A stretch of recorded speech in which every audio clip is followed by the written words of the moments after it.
Hi guys, welcome to விஷோ info. புழுங்கல் அரிசி குருணை உப்புமா எப்படி செய்கிறதுன்னு பார்க்கலாங்க. வீடியோக்குள்ளே போகிறதுக்கு முன்னாடி நீங்கள் இன்னும் நம்ம சேனலை சப்ஸ்கிரைப் பண்ணலைன்னா சப்ஸ்கிரைப் பண்ணுங்கள். அப்படியே பக்கத்தில் இருக்கிற பெல் ஐக்கானை கிளிக் பண்ணுங்கள். அப்போ தான் நான் போஸ்ட் பண்ணுற வீடியோ எல்லாத்தையும் நீங்கள் உடனே பார்க்கலாம். வீடியோக்குள்ளே போகலாங்க. அரிசி குருணை உப்புமா செய்ய போகிறாங்க. புழுங்கல் அரிசியில் செய்ய போகிறோம். அது எப்படி செய்கிறதுன்னு பார்க்கலாங்க. அதுக்கு தேவையானதெல்லாம் எடுத்து வச்சுருக்கேங்க.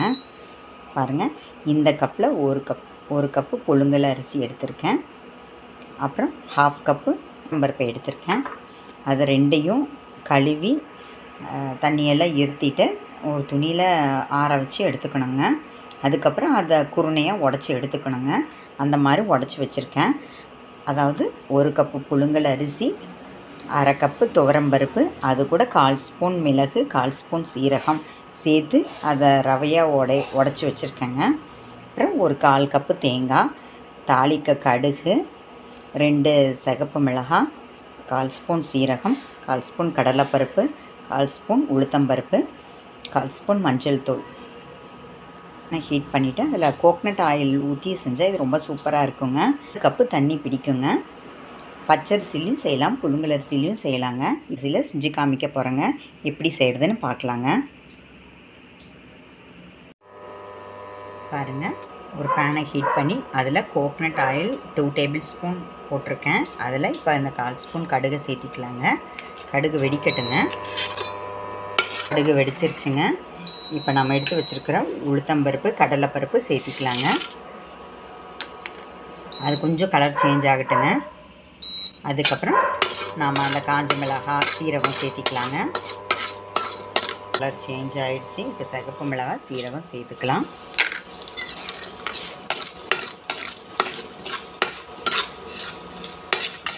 இதுக்கப்புறம் நான் சொன்ன 4 கப்பு தண்ணியை சேர்த்திக்கலாங்க. தேங்காய் எண்ணெயில் செஞ்சால் சூப்பராக இருக்குங்க. தேங்காய் எண்ணெய் ஃப்ளேவர் பிடிக்கல அப்படின்னா நீங்கள் ரெகுலராக குக்கிங் ஆயில் எது யூஸ் பண்ணுறீங்களோ அதை யூஸ் பண்ணிக்கோங்க. நல்லெண்ணெயெல்லாம் போட்டால் அவ்வளோ நல்லா இருக்காதுங்க. ஃப்ளேவர் இல்லாத ஏதாவது ஒரு ஆயில் சேர்த்திக்கோங்க. ஆனால் தேங்காய் எண்ணெயில் ஃப்ளேவர் இருக்கும். ஆனால் தேங்காய் எண்ணெயில் செஞ்சால் செமையாக இருக்குங்க.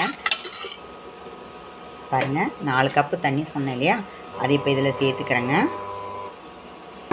பருப்பு நல்லா கலர் சேஞ்ச் ஆனதுக்கப்புறம் நம்ம சேர்த்துக்கலாங்க. இன்னும் 1 நிமிஷம் இருக்கட்டுங்க. பருப்பு நல்லா கலர் சேஞ்ச் ஆனால் தான் செம்ம டேஸ்ட்டாக இருக்கும். நம்ம எடுத்து வச்சுருக்கிற தண்ணியை இப்போ சேர்த்திக்கலாம்.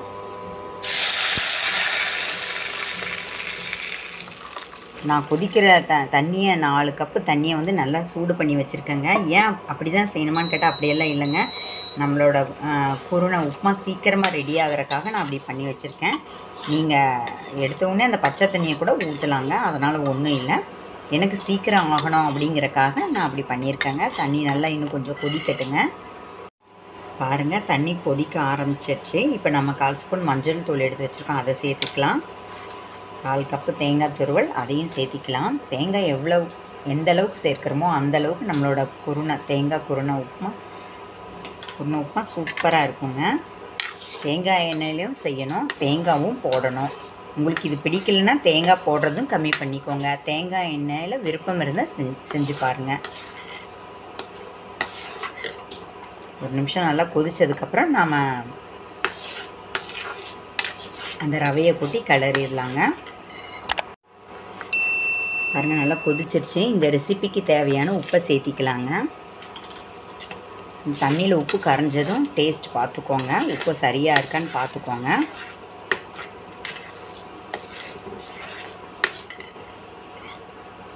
இப்போ நம்ம எடுத்து வச்சுருக்கிற ரவையை நல்லா கொட்டி கிளறிடலாங்க. பாருங்கள், அந்த ரவையை அப்படியே போட்டுட்டு நல்லா கிளறிடலாங்க. கட்டி விழாமல் பார்த்துக்கோங்க. கட்டி விழற மாதிரி தான் இருக்கும். நம்ம கிளறதில் அது சரியாயிடுங்க.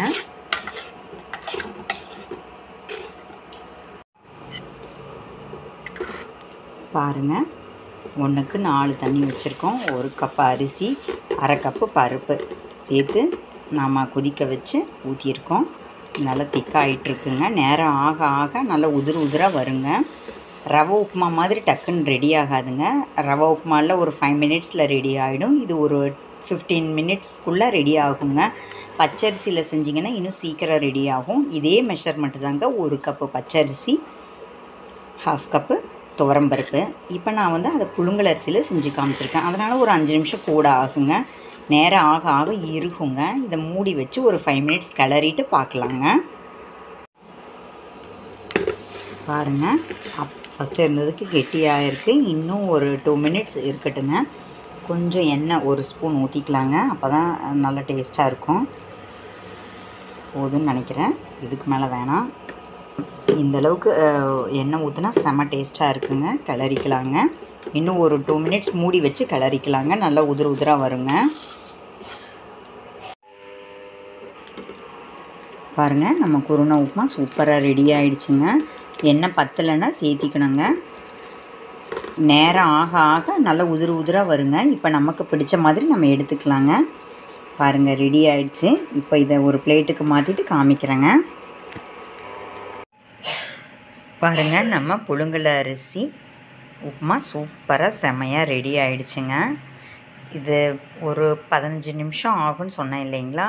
நீங்கள் தாளித்த உடனே டக்குன்னு அந்த தண்ணியாக இருக்கிறது கெட்டியானதுக்கப்புறம் 15 நிமிஷம் கிளறக்கு கஷ்டமாக இருக்குதுன்னு நினச்சிங்கன்னா குக்கரில் இப்போ நம்ம கெட்டியானதுக்கப்புறம் அதை ஒரு பாத்திரத்தில் மாற்றி குக்கரில் வச்சு ஒரு 2 விசில் கூட எடுத்துக்கலாங்க. அது இன்னும் சீக்கிரம் ரெடி ஆகிடுங்க.